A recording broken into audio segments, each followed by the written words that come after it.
Timbog ang tatlong ito matapos malambat sa ikinsang bypass operation sa pinagsanib na pwersa ng mga operatiba ng Philippine Drug Enforcement Agency Caraga, Agusan del Sur Police Provincial Office, Provincial Intelligence Unit at Prosperidad Municipal Station ito lamang Biyernes, Pebrero 16 taong kasalukuyan. Kinilala ang tatlong high-value target na sina alias Ferdinand, 41 taong gulang, alias Raymond at alias Tia na parehong 38 taong gulang na pawang mga residente ng Prosperidad, Agusan del Sur.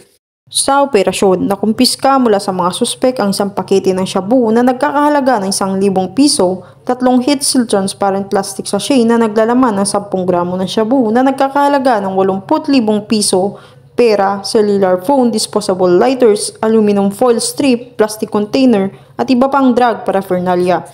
Ang mga suspek ay maharap sa kasong paglabag sa ilalim ng Section 5, 6, 7, 11 at 12 ng Article 2 ng Republic Act 9165 na kilala bilang Comprehensive Dangerous Drug Act of 2002. Patunay lamang na nagkakaisa ang mga kapulisan na gampanan at paigtingin ang laban kontra ilegal na droga kaugnay sa programa ng ating Pangulo na Bagong Pilipinas na naglalayong simula ng isang pagbabagong paglalakbay tungo sa isang ligtas, mabuti at mapayapang Pilipinas. Mula dito sa Police Regional Office 13, ako ang iyong PNN correspondent, Patrolwoman Karen A. Malilin, alagad ng batas, taga-taguyod ng Balitang Pulis.